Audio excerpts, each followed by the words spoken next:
نباید بذاری خیال و ارادت ضعیف. من واقعا دوست دارم. حتی یاد خاطراتت افتادی. اوری تو اون زندون نشسته و منتظر من.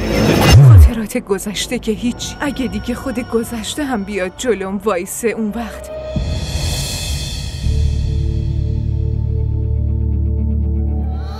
من تو رو خیلی دوست دارم. هر مشکلی هم داشته باشی نمیتونی منو برای خودت نگه داری. شاهمیر واقعا نباید الان میرفت. به نظرم اون باید چند روز بیشتر پیش زنش میموند. تو ما زنا رو نمیشناسی جمال. میخوایم همه جور هوای عشق و محبتمون رو داشته باشیم.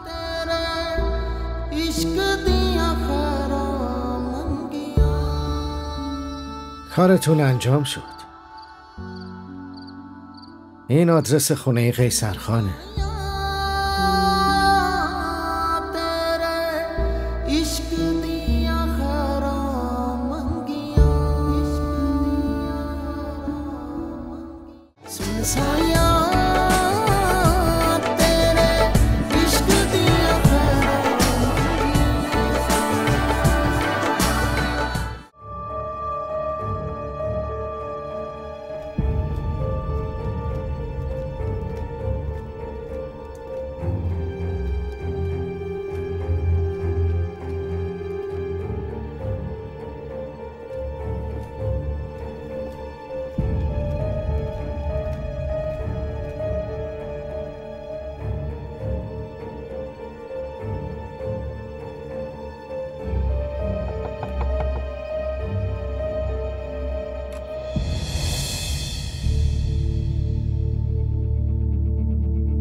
شاهمیر واقعا نباید الان میرفت. به نظرم اون باید چند روز بیشتر پیش زنش میموند. مادر جان کلی درس داشت. گیر کرده بود دیگه. بره 6 ماه که بیشتر نیست. اینم میگذره. بعدم زنا میتونن تو هر شرایطی زندگی کنن. یاد میگیره. اوریم یاد میگیره. یاد گرفتن و خوشحال بودن خیلی با هم فرق دارن. من که میگم هوری و چند روز دیگه بفرستیم خونه مادرش. منظورم اینه اونجا پدر مادرش هستن، دوستاش هستن. با اونا که باشه دلش هم باز میشه، وگرنه اینجا روز به روز افسرده تر میشه.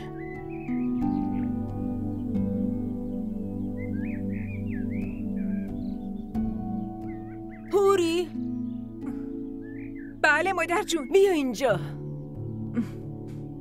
تو بشین الان میام. بله مادر جون. بیا اینجا بشین پیشم. بله مادر جون. ببین دخترم، اول بگم که اینجا خونه خودته. تو همه عمر تو باید اینجا باشی ها؟ ولی تو تازه ازدواج کردی، به اینجا هم که عادت نداری. پس اگه دلت میخواد خب برو یه چند روزی پیش پدرت باش. ولی چرا مادر جان؟ خب میری اونجا مامان و بابات و دوستاتو میبینی، یکم هم سر حال میای. الانم خیلی سر حالم مادر جان. من خوبم. ولی دخترم چند روزی رو برو خونه مادرت. خب پس منم باهات میام. به این بهونه تو شهرم یه گشتی میزنیم. شما هر وقت خواستین برین من باهاتون میام. ولی هر روزی رفتیم همون روز برمیگردیم. این چه مدلشه؟ دخترها دنبال بهونه برن خونه مادرشون. بعد حالا تو قبول نمی کنی؟ باشه پس هر طور میلته. هر وقت دلت خواست بلا فاصله به من بگو. خودم میبرمت اونجا. کجا میخوایم برین؟ خونه مامانت. واقعا؟ دیدی؟ چه ذوقی کرد اسم خونه مامانشو شنید؟ دفعه دیگه که میخواد بره فقط نگاهش کن. یه جوری میره انگار از زندان فرار کرده. مادر جان از دست شما. قیصر مگه ولم میکنه؟ با خودش میرم با خودش هم برمیگردم. خوبه دیگه، وگرنه تا 1 سال دیگه هم بر نمیگردی. مادر جان شما اصلا هیچ وقت خوبیای منو نمیبینی. عروسی داداشم رفته بودم 15 روزه برنگشتم. چرا بابا؟ همینطوری دارم شوخی میکنم باهاتون. راستشو بگم این 2 تا عروسی که دارم از نوه هم برام بیشتر عزیزن. انشالله خوشبخت باشین، همیشه سلامت باشین، آرامش داشته باشین هر 2 تاتون.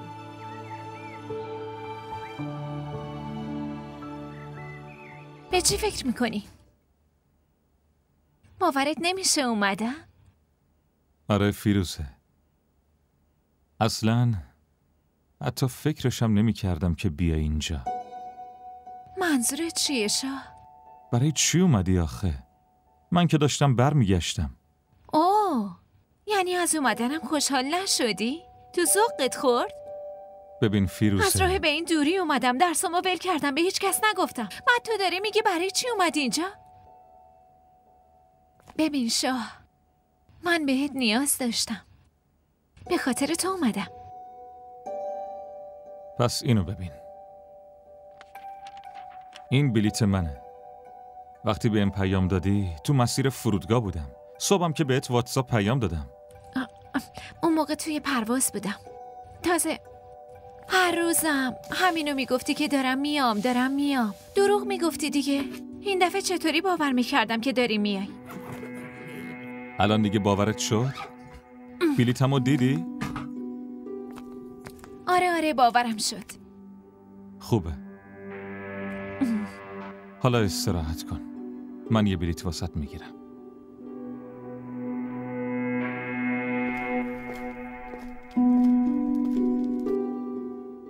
یه لحظه شاه، الان بلیت نگیر. حالا که اومدم میخوام خانواده‌تو هم ببینم. چی؟ چیه؟ نمیشه دیدشون؟ چرا؟ میتونی ببینی، ولی آخه اینطوری یه دفعه. منظورم اینه خانوادم خبر ندارن پروازم کنسل شده. الکی بهشون گفتم که پروازم تأخیر داره. خب منم به خاطر تو کلی دروغ گفتم. به دوستام گفتم یه کار فوری برام پیش اومده، خانوادم هم نمیدونن اینجا. فیروزه، خانواده تو و من خیلی با هم فرق دارن. ما راهی نداریم که بخوایم حرفمون رو عوض کنیم. کلام که از زبونمون در بیاد باید پاش بمونیم. به خاطر من یه بار عوض کن. منم به خاطر تو کلی دروغ به مامان و بابام گفتم. فقط به خاطر تو تا اینجا اومدم. بعد نمیخوای منو به خانوادت معرفی کنی؟ ببین اصلا اینطور نیست. چند ماه دیگه که امتحانمون تموم شدن اون وقت حرف میزنیم. نه خیر، الان باید خانوادت رو ببینم. ببین خودت منو ببر دیدنشون، وگرنه خودم میرم.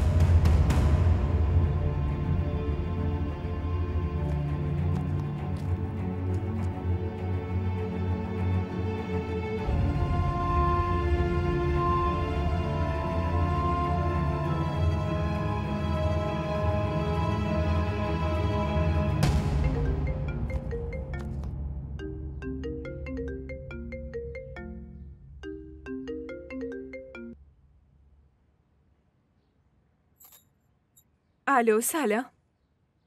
چطوری هوری؟ من خوبم. شما چطوری؟ دیشب یه خواب عجیب دیدم هوری. راستش نگران شدم. چه خوابی دیدی؟ هوری تو باید خیلی مراقب خودت، زندگیت و شوهرت باشی. آبروی ما الان وابسته به توه. اگه تو زندگی تو حفظ کنی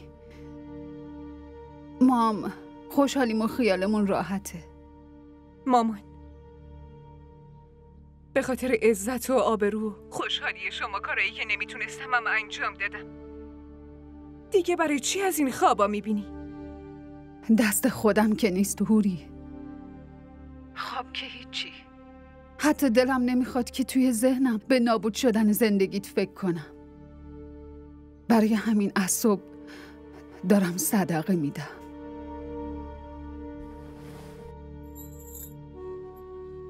شما نگران نباش. منم یه دختر از جامعه شما. اگه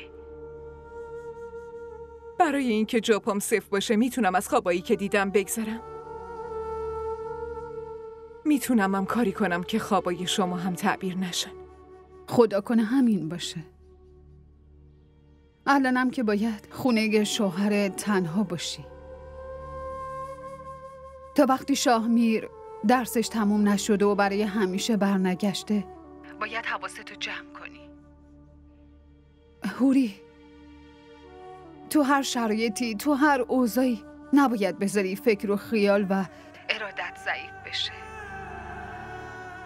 حتی اگه به خاطر تنهایی یه موقع یاد خاطراتت افتادی. من که بهت قول داده بودم. خاطرات گذشته که هیچی. اگه دیگه خود گذشته هم بیاد جلوم وایسه، اون وقت بازم چشامو پایین میندازم. امیدوارم خدا از سایه گذشته حفظت کنه.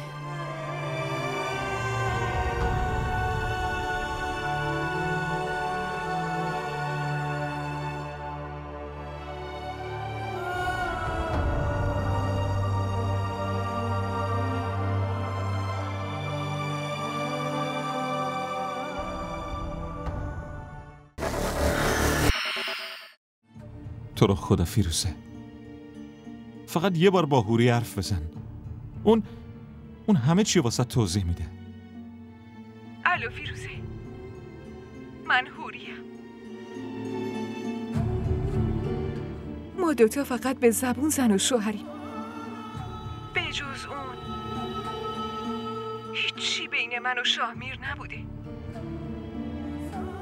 اگه اجبار خانواده نبود این ازدواجم نبود. آخه تو خانواده‌مونو نمیشناسی. اینجا نظر دختر یا پسر رو نمیپرسن اصلا. بهشون هم فرصت نمیدن که با هم دیگه حرف بزنن. برای همینه که شاهمیر هیچ تقصیری نداره.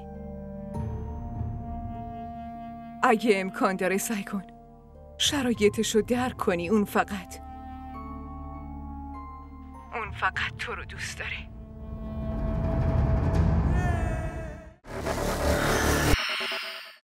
آقا جون، یه رو 20 دقیقه اینجا وای میستیم. هر کی میخواد چیزی بخوره.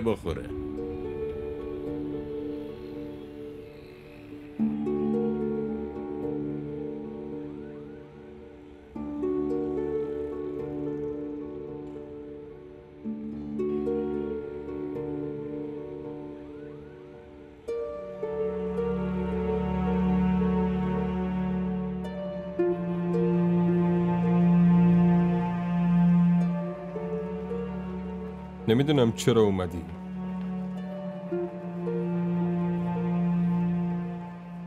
اگه به خاطر من به درد سر بیفتی نمیتونم هیچ وقت خودمو ببخشم. پس حرفمو گوش کن و از همینجا برگرد. بعد تو چی کار کنی؟ معلومه. بقیه مسیرمو میرم. چی کار کنم؟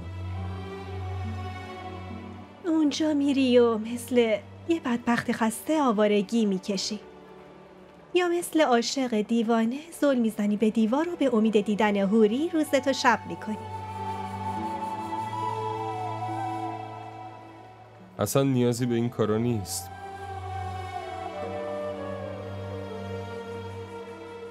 میدونم هوری تو اون زندون نشسته و منتظر منه.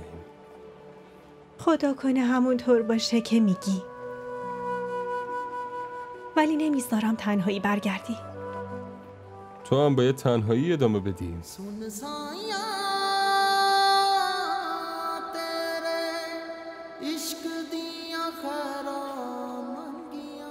پس چرا بازم میخوای بیای؟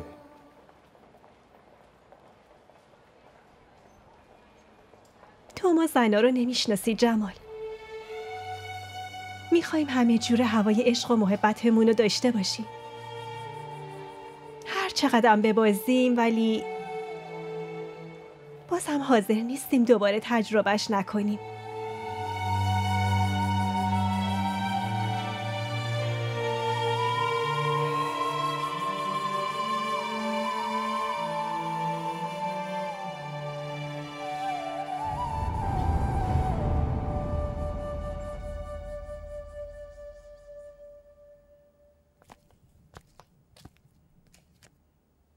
تو چه فکری هستی شاه؟ به خانوادت بگو داریم میاییم. چرا حرف تو سرت نمیره آخه؟ گفتم که الان نمیشه. خب بگو کی میشه؟ خودم هم هنوز نمیدونم. ولی من میدونم. آدرس خونتونو.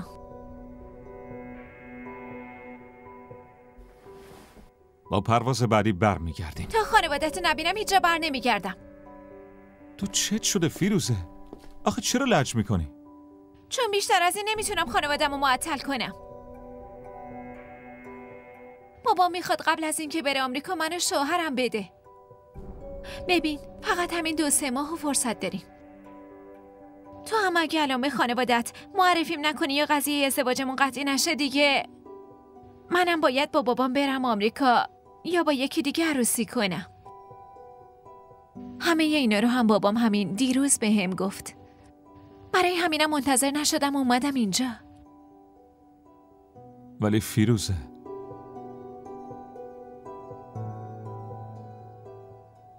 الان نمیتونم با خودم ببرمت خونمون. چرا؟ در مورد رابطمون چیزی بهشون نگفتی؟ نمیخوای با هم ازدواج کنی نه؟ بگو شاهمیر چرا ساکت وایسادی؟ منو برای سرگرمی میخواستی؟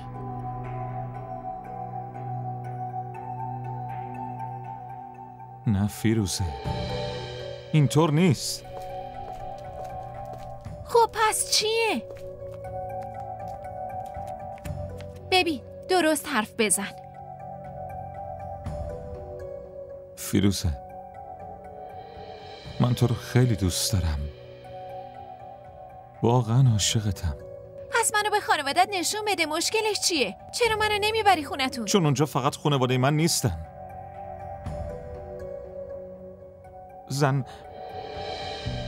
زنم هم هست.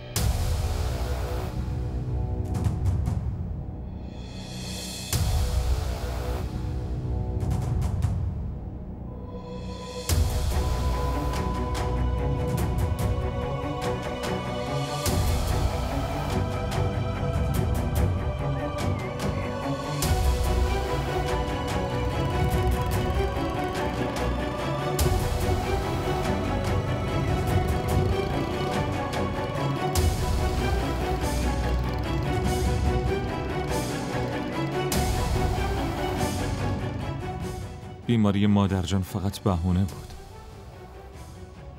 در اصل اونا برای عروسیم گفته بودن بیان.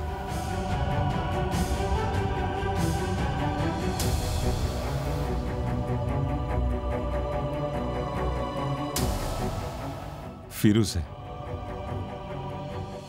منو ببخش.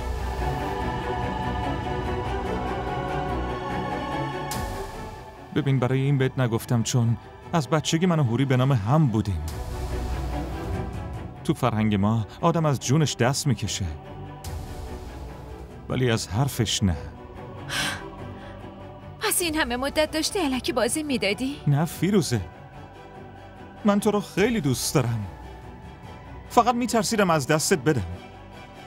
برای همین حقیقت زندگیمو بهت نگفتم. برای من داستان نگو دروغگو. تو این همه مدت داشتی گولم میزدی. چی میگی فیروزه؟ تو با احساسات من بازی کردی. منو هوایی کردی که همه عمرمو کنار تو بگذرونم ولی اومدی با یکی دیگه ازدواج کردی.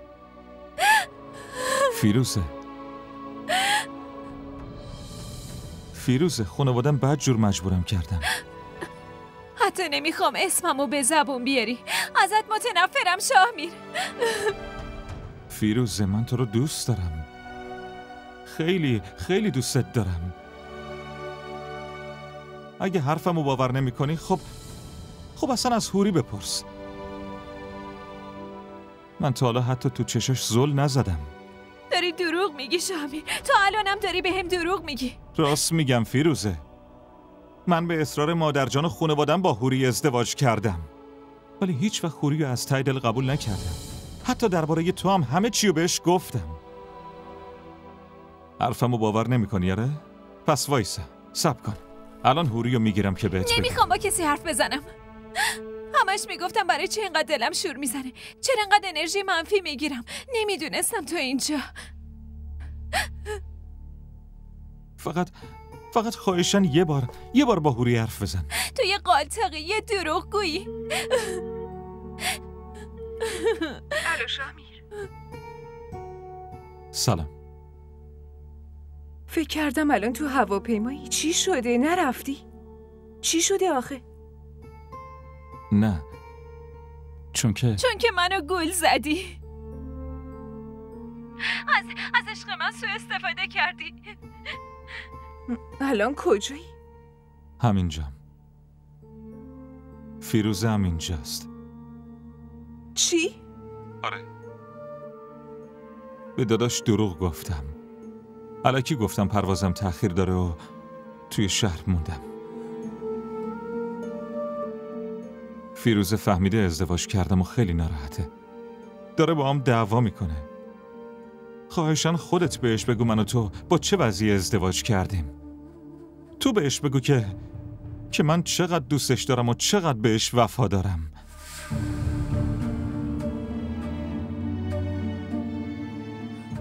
تو رو خدا فیروزه، فقط یه بار با هوری حرف بزن. اون همه چی واسه توضیح میده.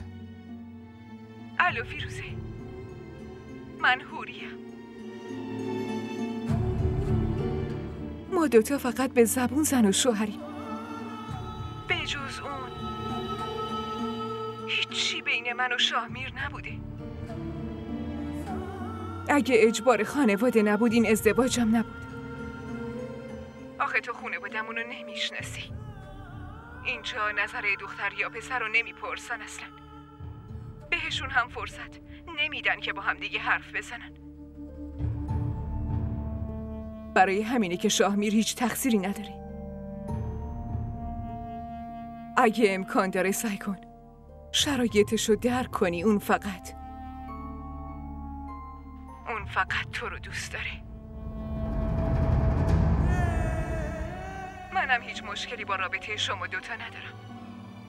هیچ وقتم براتون دردسر نمیشم. اون فقط برای توه. خیالت راحت باشه.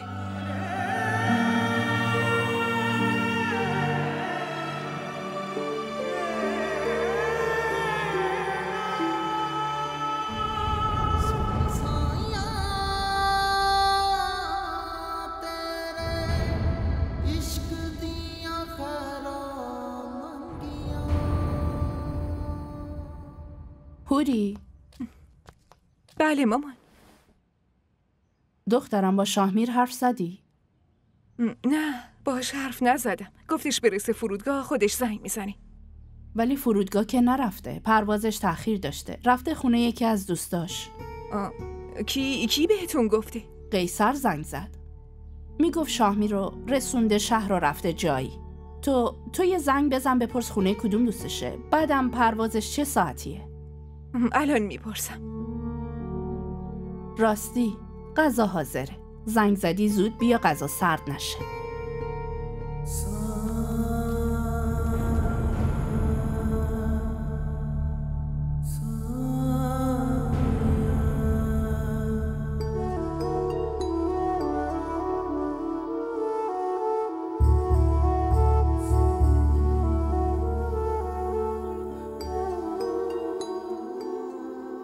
فیروزه،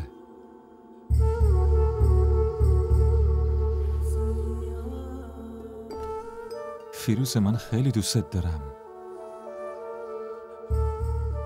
این کارا رو که از قصد نکردم، مجبور بودم.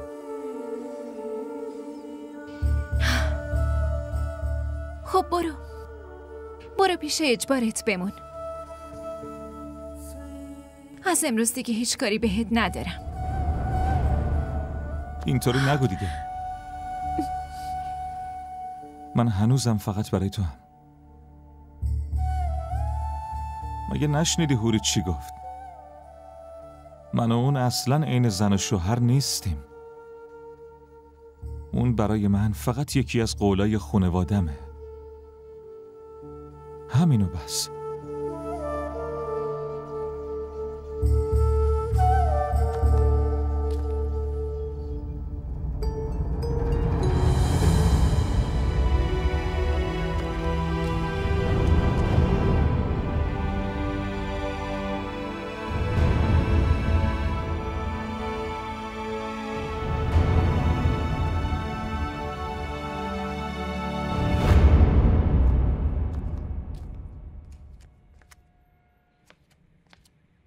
اینو یه بار دیگه ببین باشه؟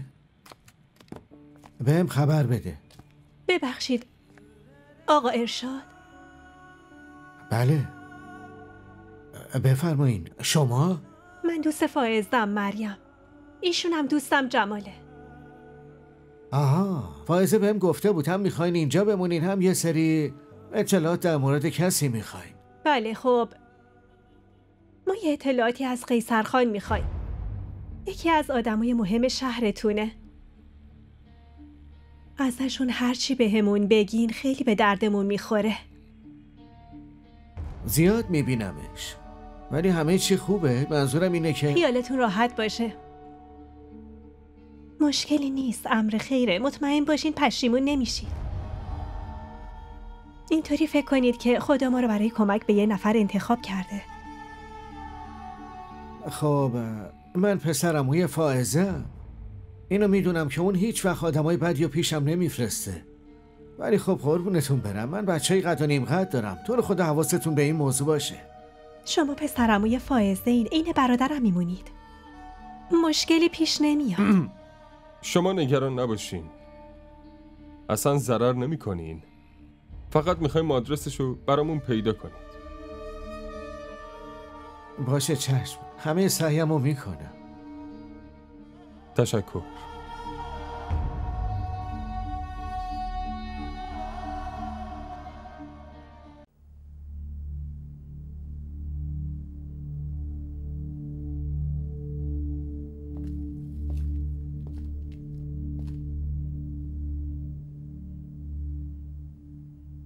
چقدر تو فریب استعداد داری. میدونی جلوی هر کی چه نقابی بزنی، چه رفتاری کنی. قشنگ بلدی. کجا پسر خوبی باشی و کجا شوهر مظلوم. کجا هم عاشق دلخسته بیچاره. همه رو میدونی. ما زنو اسممون بد در رفته که این پروانه 100 تا رنگو با هم داریم. ولی تو میدونی کجا باید طبق شرایط چه رنگی عوض کنی. خیلی هم توش ماهری. فیروزه مگه غیر از اینه شاهمیر؟ با اینکه به یکی دیگه قول داده بودی به من وعده دادی. الانم که شدی آقای یکی دیگه میخوای آقای منم باشی؟ این کارت نشون میده که چقدر بزدلی. نه زرنگ. تو چی فکر کردی؟ میتونی 2 تا زن رو بازی بدی؟ این 2 تا زن دارن با خودت بازی میکنن. یکیشون باهات دعوا میکنه، اون یکی پست میزنه. ولی حیف تو معیارها و خواسته های منو نداری. خیلی بی‌ارزشی، به درد نخوری. یکی منتم هم بکشه عشقشو قبول نمی کنم. بعد تو میخوای عشقی که رفته رو گدایی کنم و بخوام؟ شاهمیر من تو رو خیلی خوب شناختمت. هر مشکلی هم داشته باشی نمیتونی منو برای خودت نگه داری.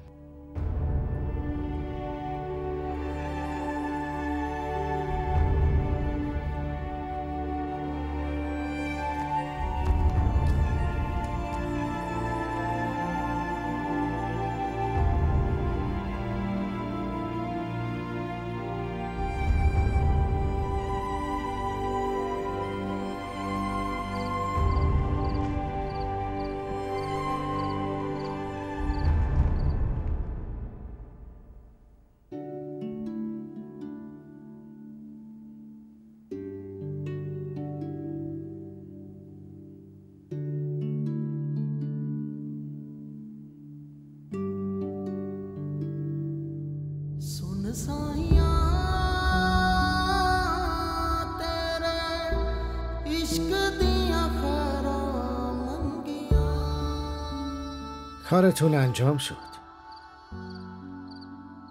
این آدرس خونه قیصرخانه.